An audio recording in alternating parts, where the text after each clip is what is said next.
Thank you for letting me be here. I hear so much about you talking of expansion. And my question is, what is the purpose of expansion? Well, we want to back up from the word purpose and say instead, it's the inevitable result of life. It's not only the inevitable result of life, eternity depends on it. So the purpose of expansion is the same thing as the purpose of eternalness. Without expansion, we would all cease to be. We would give another word to purpose. Okay. The purpose of life is joy. The result of it is expansion. The purpose of contrast is expansion.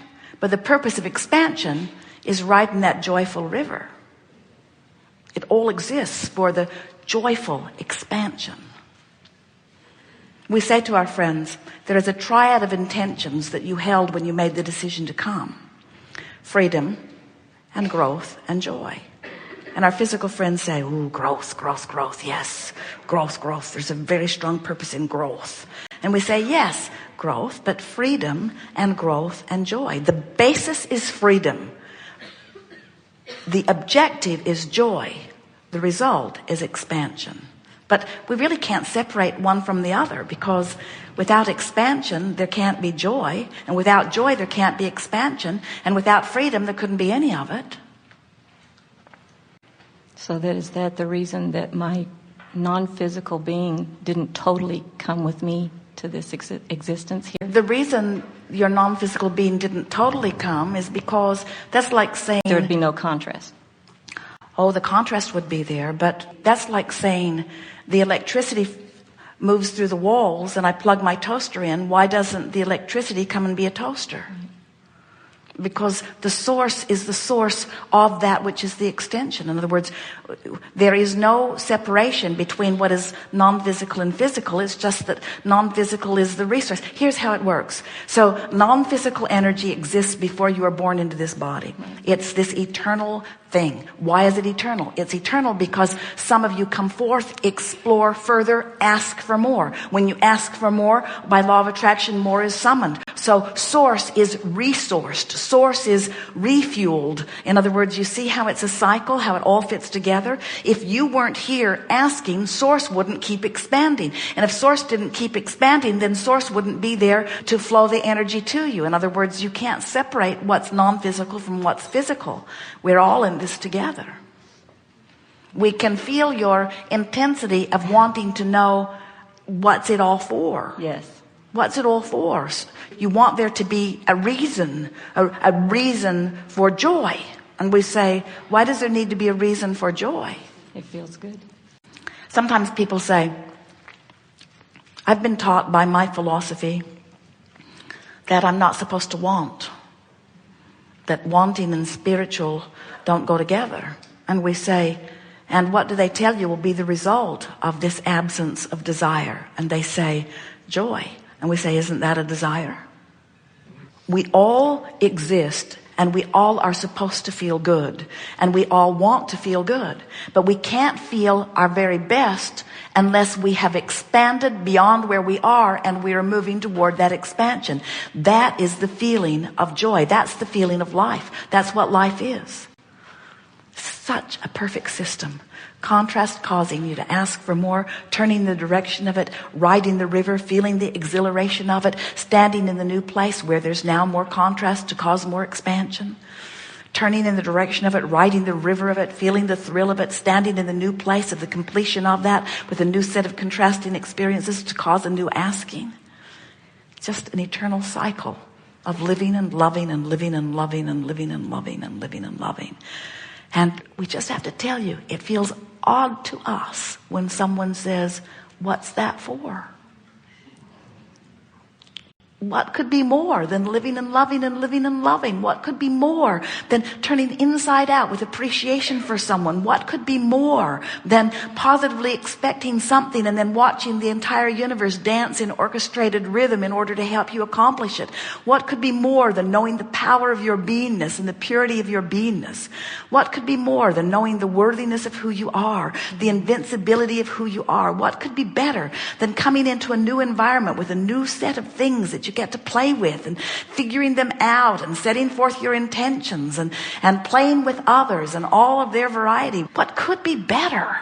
And when you say, why would I do that? We want to say, why not? Because it's so good, because it feels so good. And then when you say, well, what's the value of that? Then we don't know where to go with you. People will say, so I come forth and I explore contrast and I become more and then I let myself be it. Now tell me again, why am I doing that? And we say, for the thrill, for the joy, for the fun. And they say, I know, but why? Why am I doing it? What's the real reason? For the exhilaration, for the fun, for the juicy, good, delicious experience of it. I know, I hear you, Abraham. I hear you say that, but what's the real reason? Do I get marks on some chart? Is there somebody off in some other galaxy that will appreciate me more? What's the big dividend? Who's out there appreciating me doing that? And we say, there's not someone outside of you. It's all inside of you. The coming together, the completion. So life causes you to expand and the fun is catching up with the expansion. And then life causes you to expand and then the fun is catching up with the expansion. And when you say, but for what? Where's it all headed? We say to more fun, more of the same. And only ever do you ask the question of why. And we are not meaning anything about you because we hear it from a lot of our physical human friends. You only ever look for the reason for it when you're physically focused and not up to speed with it. When you're up to speed with it, it's like yodeling down the canyon.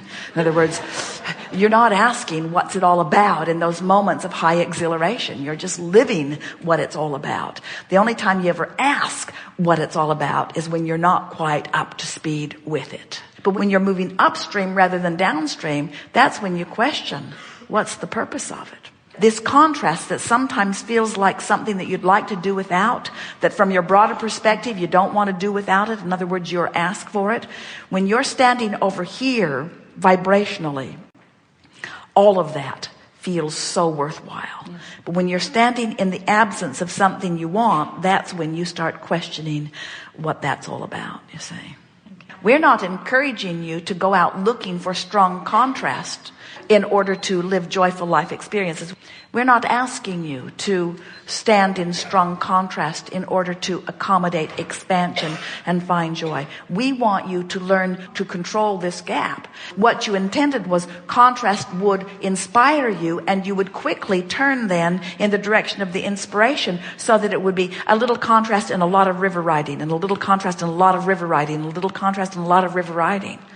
But you just can't get around it, that when you ask for something and put it in your escrow and then you don't let yourself go, then you ask even stronger and you really put it over there.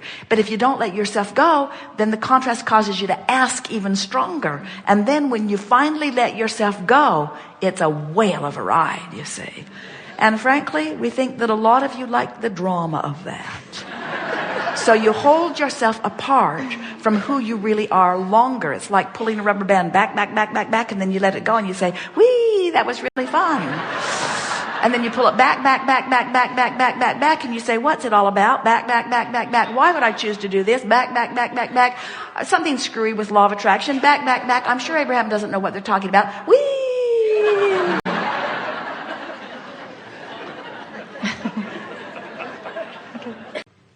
Hello. I think I'm a little over-caffeinated, so I just kind of want to...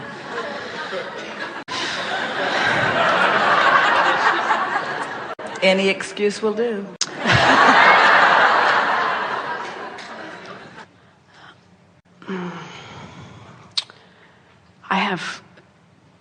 Would like to take the opportunity to ask some questions sort of about the nature of the universe, or really even just this world. The nice thing is, once you understand what's happening in the world, you understand the universe. Just as once you understand what's happening within you, you understand the world. Because the basics of the law are the same. So once you let your life experience and the way things respond to your vibration, once you start offering thought on purpose and you get to see the correlating response, then you not only understand how to create your reality around you, you understand what everybody else is doing. And then everything in the universe begins to make sense. That's why we're so smart. We only needed to know one law. That's cool. Right. Because it applies consistently across the board, and there are no exceptions to it. Just as we had a hard time getting you to come to the chair. In other words, you were looking all around you. You were looking behind you to see who we were pointing at. A sort of reluctance that you've been practicing. I have a hard time articulating my thoughts sometimes. And we want to hear your thoughts because there's some really good ones because we're hearing them and they are good. But the reason you're having a hard time spitting them out is because that reluctance, you have sort of some layers of stuff going on. What kind of thoughts foster a feeling of uncertainty or a feeling of confusion? What sort of thoughts? Contradictory thoughts, contradicting to who you are. But specifically, what kind of thoughts do you think you've been pondering that sort of holds you in this place? In this particular, like what's happening right now? Yes. That feeling of tongue-tied, that feeling that I know this is an opportunity for me to express, but I'm having a hard time. And it doesn't help that we won't shut up either. I'm sure I feel stupid and unworthy. We think you do feel that way, and there has never been a more ridiculous presentation. In other words, because... And we want to say to you that when we select you, Esther is not picking you out. In fact, it is annoying to Esther after the fact when someone in the chair, she listens back to the recording or even hears it as this is happening, says, "Thank you, Abraham, for answering me again," because then it looks like favorites are being chosen from around the room, and Esther has no sense because it is not what you're wearing or who you are that causes us to choose you. It's the vibration of your being. And so there are two components that make you light up in this room. One is the power of your desire, and the other is the clarity of your allowing. So someone could have a rather lightweight, you might say, not very intense desire, a desire, even a curiosity desire, but they could have absolutely no resistance to it, so they would light up. Someone can have a very strong desire and a very strong resistance, and they light up and then they don't light up all at once. In other words, we don't see them. If your desire is strong but your resistance is strong, we don't see you at all. When your desire is strong, as yours is, and your opinion of yourself is strong and sort of counter to it, there is a muting of it. And so you were spiking and then disappearing and spiking and then disappearing and spiking and disappearing. You were spiking all over the place all through our beginning. It wasn't until we were opening and looking that you began diminishing. And we could feel that you are putting a bushel over your own light in your attitude of not appreciating yourself. But we want to say to you, you could not be in that chair if you were not lighting up. And this is good reason for you from this point forward to say there are thousands of people who come to these seminars and only a small percentage of them ever get in the chair. We're not kidding you. And some of those really stingy buggers get in the chair over and over and over again. They get tuned in and then they expect to be in the chair, and so they keep being in the chair. And Esther will say, why does Abraham keep calling on those same connected people over and over and over again? And we want to say to you, take that with you when you leave this. I am worthy. I could not be here in this environment if I were not, and it's time for me to let go of that. Yes. Okay.